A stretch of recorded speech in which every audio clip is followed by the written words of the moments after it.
m'appelle Sandrine, j'ai 48 ans et je suis une luxembourgeoise d'origine rwandaise. Ma famille et moi, on a fui le Rwanda pour l'Europe dans les années 90, donc après le génocide des Tutsis, et on est arrivé au Luxembourg, on a décidé de s'installer définitivement. Après un parcours migratoire qui a duré plus de 3 ans, il faut savoir qu'au Luxembourg, il y a trois langues officielles, le luxembourgeois, l'allemand et le français. Et à l'époque, l'alphabétisation des élèves était uniquement réalisée en allemand, ce qui a mis des générations d'élèves de côté qui étaient obligés, comme je l'ai fait, de traverser la frontière tous les jours pour être scolarisés en français, donc en France ou en Belgique. Malgré le fait que 60% des élèves ne parlent pas l'allemand à la maison. Et ça, c'est en raison de l'importante immigration qui vient de la France et du Portugal principalement. Et il a fallu attendre 2025 pour que la Chambre des députés vote une loi qui permette aux parents de choisir entre le français et l'allemand pour scolariser leurs enfants. Alors, comme la plupart des migrants, la principale préoccupation que j'avais quand je suis arrivée avec ma famille, c'était de survivre et de pouvoir faire des études pour avoir une vie meilleure, avoir la chance d'avoir une vie meilleure. C'est pourquoi je suis partie en France pour faire des études et après la licence, je suis revenue au Luxembourg pour rentrer dans la vie active. Et c'est à partir des années 2010 que ma conscience politique a commencé à se réveiller. J'ai commencé à prendre conscience des injustices en fait qui existent dans les sociétés dans lesquelles nous vivons et j'ai eu envie de faire quelque chose pour changer le monde en fait.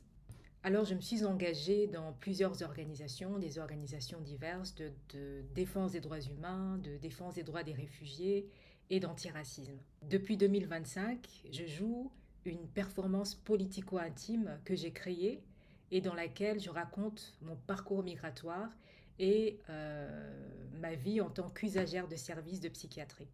En tant que femme autiste et bipolaire ayant été diagnostiquée très tard, c'est-à-dire après 40 ans, et après 20 années d'errance diagnostique, j'ai vraiment à cœur de sensibiliser le public avec cette performance sur les problèmes de troubles psychiatriques et de santé mentale. Je suis convaincue que la seule façon de pouvoir changer les choses, c'est à travers la mobilisation collective. Et c'est pour ça que je m'engage au quotidien contre toutes sortes d'oppressions systémiques.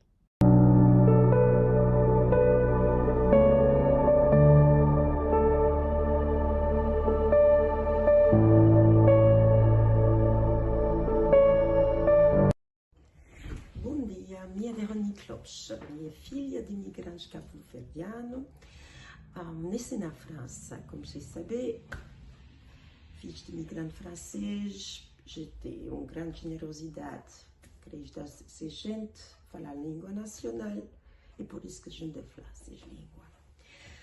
Mas muitas vezes e agora me vai falar com vocês francês, que é a língua que é mais fácil para mim.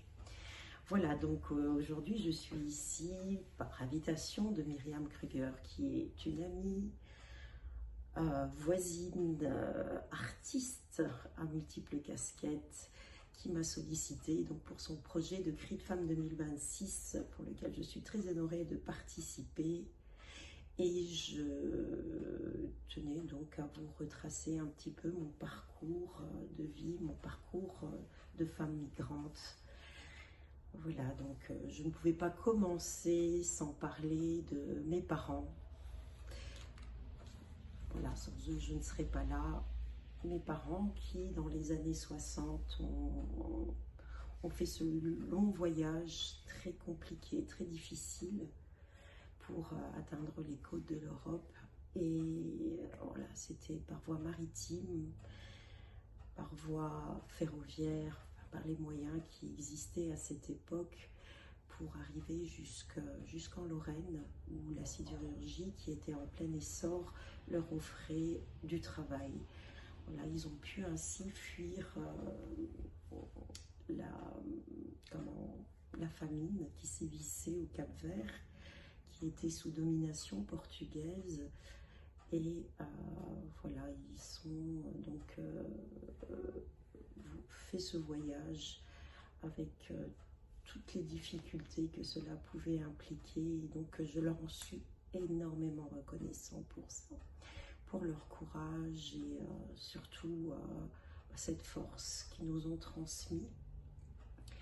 Voilà, donc moi je suis issue d'une famille de 7 enfants et mes parents ont donc fait tout ce qu'ils pouvaient pour nous offrir une bonne éducation. Et à l'âge de 24 ans, donc quand j'ai terminé mes études, j'ai décidé de traverser la frontière pour m'installer à Luxembourg. Voilà, le Luxembourg qui m'a offert une qualité de vie que je n'aurais probablement pas eue de l'autre côté.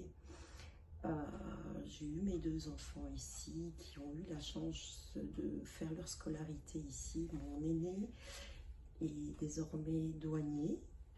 Il est passé par la case militaire, donc il a servi l'armée luxembourgeoise. Et mon cadet, il poursuit encore ses rêves pour être prof d'histoire, donc une grande fierté pour moi. Le Luxembourg leur a offert vraiment cette chance avec le plurilinguisme. Ils ont eu donc cette chance de pouvoir évoluer ici et voilà, d'avoir une vie stable et cohérente. Pour ma part, moi je travaille donc maintenant à la ville de Luxembourg depuis pratiquement 10 ans. Avant ça, j'étais étalagiste décoratrice. Et la ville de Luxembourg m'a offert l'opportunité de rejoindre le service et je leur en suis vraiment reconnaissante pour la chance qu'ils m'ont donnée, car oui, la langue a toujours été un frein, ça c'est indéniable, dans le sens où le luxembourgeois est une langue assez difficile à apprendre. Et dans les années 90, quand je suis arrivée, grammaticalement, le luxembourgeois n'était pas encore au point. Donc j'ai appris le luxembourgeois, j'ai eu mon niveau B2 et également j'ai fait ma double nationalité. Mais oui, la langue restera toujours un petit frein pour pouvoir m'exprimer vraiment correctement en luxembourgeois. Ça reste très compliqué. J'ai un projet, voilà, je suis revenue du Cap-Vert, voilà peu, j'ai accompagné ma maman qui a 90 ans, probablement son dernier voyage, et dans 5 ans, je serai à la retraite et je compte bien faire revivre la maison de mes parents, là où mon papa a mis toute son énergie, parce que c'était son rêve, voilà, de faire une maison de famille là-bas. Et j'ai à cœur de pouvoir reprendre le flambeau pour faire vivre cette maison pour ma famille et voilà, de m'y installer peut-être définitivement. Voilà, mes parents étaient des gens extrêmement généreux. Mon papa, après avoir été logé dans les foyers dans les années 60, il a acquis une maison de rapport où il a pu accueillir nos compatriotes pour pouvoir les aider à immigrer. Et ma maman, une force de la nature, merci maman pour tout ce que tu m'as donné. Elle était illettrée mais tellement débrouillarde, elle a su gérer sa petite famille et voilà, on a tous maintenant nos situations pour sa grande fierté. Et voilà, j'ai un immense respect pour eux et je tiens à leur rendre honneur, leur rendre vraiment ce que je leur dois en fait, c'est de poursuivre leur projet. Voilà, pour moi c'est aujourd'hui terminé et je vous remercie pour votre écoute et vous souhaite le meilleur. Au revoir.